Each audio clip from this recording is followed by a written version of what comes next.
Hi friends, welcome to our channel. AP high court response sheets already release అయ్యాయి. Maximum అందరూ చూసుకునే ఉంటారు. మీ score ఎంత వచ్చిందో కామెంట్ చేయండి. ఇందులో నా స్కోర్ ఎంత వచ్చింది అండ్ ఎక్స్పెక్టెడ్ కట్ ఆఫ్ ఎంత అనేది ఈ వీడియోలో డిస్కస్ చేద్దాం. ఫస్ట్ నా స్కోర్ ఎంత వచ్చింది, నేను ఏ షిఫ్ట్, మాది ఏ డిస్టిక్ అనేది ఫస్ట్ చూద్దాం. మాది ఎస్పీఎస్ఆర్ నెల్లూరు డిస్ట్రిక్ట్ 24th పడింది, ఆదివారం నాది ఎగ్జాము, షిఫ్ట్ 3 నాది. సో నా మార్క్స్ వచ్చేదానికి నా రెస్పాన్స్ షీట్ ఇది. This is my response sheet.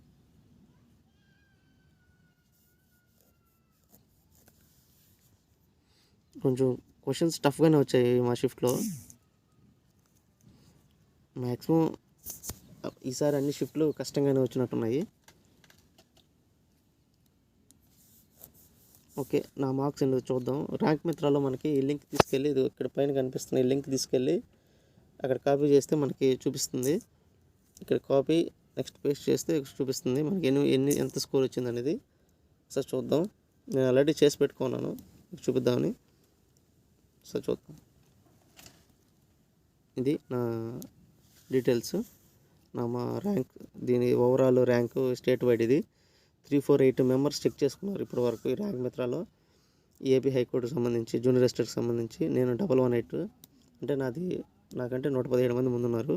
So district జోన్కి వస్తే మాది ఎస్పీఎస్ఆర్ నెల్లూరు డిస్ట్రిక్ట్కి వస్తే 212 మెంబర్స్ చెక్ చేసుకుంటే నేను 9th పొజిషన్లో ఉన్నా, అంటే నాకంటే ముందు 8 మంది ఉన్నారు. షిఫ్ట్ ర్యాంక్ డిస్టిక్లో వచ్చి, అంటే మా షిఫ్ట్లో ఎంత రాసిన వాళ్ళు మా డిస్టిక్లో ఎంతమంది నాకంటే ముందు ఉన్నారు లేదా వెనుకున్నారని చూపిస్తుంది. దీంట్లో నెంబర్ 1 నేనే ఉన్నా. మొత్తం 25 మెంబర్స్ ఉన్నారు మా షిఫ్ట్కి సంబంధించి చెక్ చేసుకున్న వాళ్ళు.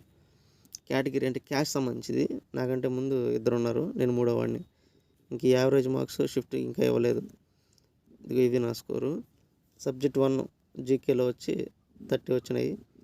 సబ్జెక్ట్ 2 ఇంగ్లీష్ వచ్చి 29 వచ్చినాయి. టోటల్ 59.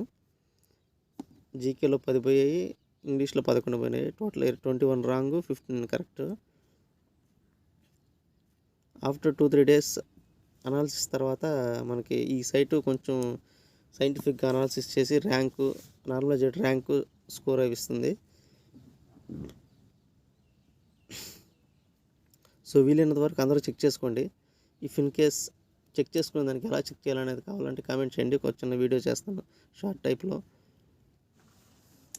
ఇక ఎక్స్పెక్టెడ్ కట్ ఆఫ్ విషయానికి వస్తే నాకు తెలిసినంత వరకు 60+ ఉంటుందని నేను అనుకుంటున్నాను. జూనియర్ అసిస్టెంట్కి ప్రాసెసర్ వరకు అయితే ఇంకా ఎక్కువ ఉంటుంది, 65+ ఉంటుందేమో. టఫ్ షిఫ్ట్స్ అయినప్పటికీ కొంతమందికైనా 60+ వచ్చి ఉంటాయి. అంటే నేను అనేది after normalisation score, raw score సంబంధం కాదు. అంటే ఇప్పుడు ఈజీ షిఫ్ట్లో ఉన్న వాళ్ళకి కొన్ని మార్క్స్ ఇప్పుడు 62, 63 ఉన్నప్పటికీ టఫ్ షిఫ్ట్ ఉన్న వాళ్ళకి 55, 56 ఉన్న వాళ్ళకి 7-8 మార్క్స్ పెరిగితే వాళ్ళు ముందుకెళ్ళే అవకాశం ఉంది. సో రా మార్క్స్ని బేస్ చేసుకుని ఏది ఒక డెసిషన్కి రాలేము. ఆఫ్టర్ నార్మలైజేషన్ స్కోరు 60+ ఆ 62+ ఉంటేనే వస్తుందేమో నేను అనుకుంటున్నా. చూడాలి ఎవరెవరికి ఎంత మార్కులు పెరుగుతాయి. So that is the video. Please subscribe our channel for more updates.